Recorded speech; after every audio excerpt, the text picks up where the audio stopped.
सास का घूंघट पार्ट 5। अब तक हमने देखा कि पंचायत के फैसले के अनुसार घर की सारी औरतें खंडहर में रह रही हैं। अब देविका के सामने सबसे बड़ी चुनौती ये है कि घर की औरतों को आत्मनिर्भर कैसे बनाया जाए। देविका ये सब सोच ही रही थी कि तभी उसकी नज़र मिट्टी के बर्तनों पर गई। अरे, ये इतने सुंदर सुंदर मिट्टी के बर्तन किसने बनाए हैं? ये बर्तन तो माँ जी और चाची जी ने बनाए हैं। अरे वाह, इतने सुंदर बर्तन तो मैंने आज तक नहीं देखे। माँ जी, चाची जी, आपने ये कहाँ से सीखा? अरे बहू, ये तो हम बचपन से बनाते आ रहे हैं। ये स्टील, पीतल और कांच के बर्तन तो अब चले हैं। पहले तो मिट्टी के बर्तन में ही लोग खाना खाते थे। ठीक है, तो हम दोबारा से मिट्टी के बर्तनों में लोगों को खाना खाना सिखाएंगे। वीना दीदी और सुजाता भाभी, आप दोनों बताओ, आप दोनों को क्या क्या आता है? मुझे तो खाना अच्छा बनाना आता है। बस खाना बनाने के अलावा मैंने कभी कुछ किया ही नहीं। और वीना दीदी, आप बताओ, आपको क्या क्या आता है? पता नहीं, मैंने बचपन से यही सुना है कि लड़कियों को ये नहीं करना चाहिए, लड़कियों को वो नहीं करना चाहिए, इसलिए मैंने कभी कुछ किया ही नहीं। देविका, वीना को सिलाई, कढ़ाई और बुनाई बहुत अच्छी आती है। हाँ, आती तो है लेकिन बहुत अच्छी नहीं। बहुत अच्छी भी आ जाएगी। अब देविका और बाकी सभी औरतें गांव में सबके घर जाती हैं और गांव की सभी औरतों से मिलकर कहती हैं, भाभी जी, अगर आपको अपने या अपने घर वालों के लिए कपड़े सिलवाने हो तो आप मुझसे ही सिलवाना। बहन जी, मिट्टी का चूल्हा, बर्तन या मटका बनवाना हो तो मुझसे ही बनवाना। मैं और विमला दीदी आपके घर के सारे बर्तन बना देंगे। भाभी, आप कभी किसी काम में व्यस्त हो और खाना ना बना पाओ ना, तो आप मुझे बता देना, मैं आपके घर के लिए खाना बना दूंगी। वो क्या है ना, आप तो सारा दिन खेतों में काम करती हो और कभी कभी खाना भी नहीं बना पाती होंगी, इसलिए।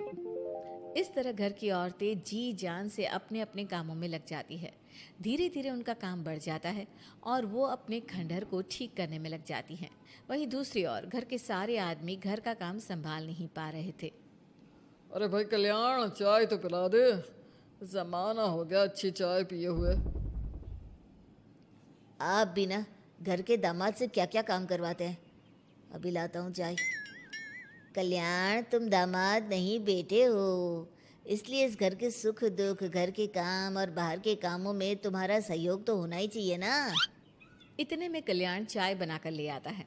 जैसे ही सचिन चाय पीता है तो उसके मुंह से चाय निकल जाती है। जीजा जी, ये क्या बनाया है, इतनी कड़वी चाय? इससे अच्छा तो करेले का जूस होता है। देख सचिन भाई, मैं तो ऐसी ही चाय बनाता हूँ, पीनी है तो पी, नहीं पीनी है तो अपने आप बना ले। मैं खाना बनाने जा रहा हूँ और अकेला नहीं बना सकता, आप में से कोई मेरी मदद करो। सचिन मेरी चाय की बुराई कर रहे थे ना, तुम जाओ अब खाना बनाओ। सचिन और मोहन दोनों खाना बनाने में लग जाते हैं। मोहन भिंडी काटकर कढ़ाई में छोड़ देता है और उसमें पानी डाल देता है। आपने भिंडी में पानी क्यों डाला? शायद पानी नहीं डलता, पता नहीं, लेकिन माँ ने कभी भिंडी में पानी नहीं डाला था।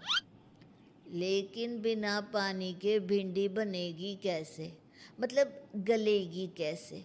बिना पानी के बनाएंगे तो चिपक नहीं जाएगी कढ़ाई से? पता नहीं, चलो देखते हैं कैसे बनती है भिंडी। भैया, कितने दिन हो गए ना अच्छा खाना खाए हुए। खाना तो सुजाता बनाती है, इतना मज़ेदार खाना कोई और बना ही नहीं पाता। सचिन और मोहन खाना तैयार करके ले आए। सभी आदमी खाना खाने लगे। खाना बना तो बहुत बुरा था, लेकिन किसी ने बिना कुछ कहे खाना खा लिया। तभी जोगिंदर ने कहा, घर की हालत कितनी बुरी हो रही है, जगह जगह जाले लगे हैं। 2 दिन से तो किसी ने झाड़ू भी नहीं लगाई घर की। हाँ, और घर में गंदे कपड़ों के ढेर लगे हैं। मेरे पास तो ये आखिरी कुर्ता ही बचा है पहनने के लिए। कल्याण, मोहन, तुम किसी नौकर को रख लो ना। हमने एक दो लोगों से बात की थी नौकर के लिए, लेकिन कोई घर में काम करने के लिए तैयार ही नहीं है। गांव के सभी लोग खेतों में ही मजदूरी कर रहे हैं। घर के सभी आदमी घर के काम में लगे रहते हैं, तो वो अपने खेतों पर भी ध्यान नहीं दे पाते और उन्हें हर महीने आर्थिक रूप से नुकसान उठाना पड़ता है। धीरे धीरे उनके घर की हालत खराब होने लगती है। एक दिन कल्याण सबसे कहता है, घर को तो औरत ही संभाल सकती है, हमारे बस का नहीं है घर संभालना। हमें किसी तरह से उस सब को वापस इस घर में लाना ही होगा। अरे कल्याण बेटा, पंचायत का फैसला था कि औरतें हमसे माफ़ी मांगे, लेकिन उन्होंने माफ़ी नहीं मांगी। अब हम उन्हें बुलाने गए तो उल्टा हमें ही अपनी अपनी पत्नियों से माफ़ी मांगनी पड़ेगी। हमें कोई ऐसा रास्ता निकालना होगा कि वो मजबूर हो जाए हमारे पास आने के लिए। बापू, उन सभी ने अपने अपने काम शुरू कर दिए हैं, क्यों ना हम सबके काम में नुकसान कर दे, इससे वो मजबूर हो जाएंगे हमारे पास आने के लिए। भैया, ये कैसी बात कर रहे हो? इससे वो मजबूर नहीं होंगी बल्कि और भी ज़्यादा गुस्सा हो जाएंगी। मैं तो बोल रहा हूँ शराफत से जाकर माफ़ी मांग लेते हैं। मुझे यकीन है कोई माफ़ करे ना करे, माँ तो ज़रूर हमें माफ़ कर देंगी। नहीं सचिन, अगर हमने माफ़ी मांगी तो ये सारी औरतें हमारे सर पर चढ़कर नाचेंगी। हमें इनके सामने छोटा नहीं होना है। मोहन, कल्याण, तुम दोनों आज से ही काम शुरू कर दो। बस फिर क्या था, घर के सभी आदमी लग गए काम पर। मोहन और कल्याण रात को खंडहर में पहुंचे और उन्होंने सारे मिट्टी के बर्तन तोड़ दिए।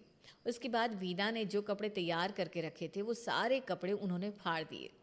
सुबह जब घर की औरतों ने ये सब देखा तो परेशान हो गई। अरे, ये सारे बर्तन किसने तोड़ दिए? माँ, किसी ने मेरे सिले हुए कपड़े ही फाड़ दिए। ये हरकत कौन कर सकता है? और कौन करेगा भाभी, ये सब उन आदमियों की हरकत है। जब किसी तरह से हमें झुका नहीं पाए तो हमारे काम बिगाड़कर हमें परेशान कर रहे हैं। सभी औरतें दुगनी तेजी से काम में लग गई। उन्होंने दिन रात मेहनत की और उस खंडहर को महल की तरह बना दिया। उनके काम की तारीफ सुनकर दूर दूर के गांव से लोग आने लगे और उनसे अपना काम करवाने लगे। एक दिन सभी औरतें बैठकर खाना खा रही थी, तभी विमला ने देविका से कहा, देविका, हम कभी सोच भी नहीं सकते थे कि हम अपनी मेहनत से अपने लिए इतना बड़ा और इतना अच्छा घर बना लेंगे। देविका बहू, आज हमें इस बात का एहसास हो रहा है कि हम तो सिर्फ सांस ले रहे थे, जीना तो हमें तुमने सिखाया है।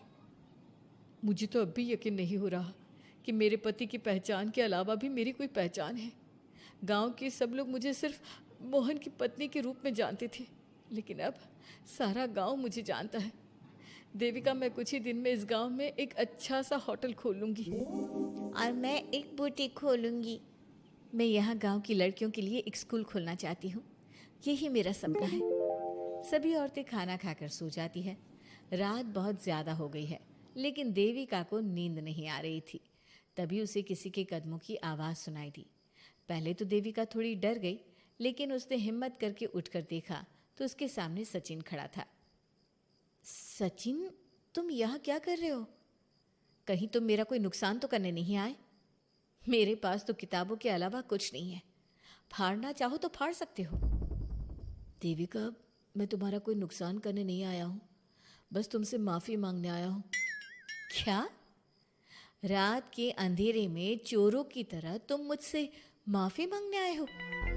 प्लीज़ देविका, माँ और चाची को समझाओ कि वो बापू और चाचा जी से माफ़ी मांग ले और तुम सबको लेकर घर आ जाए।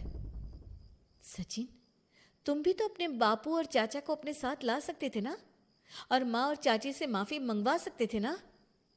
प्लीज़ देविका, मुझे माफ़ कर दो और घर चलो। कैसे माफ़ कर दूँ सचिन? तुमने मुझे मरने के लिए छोड़ दिया।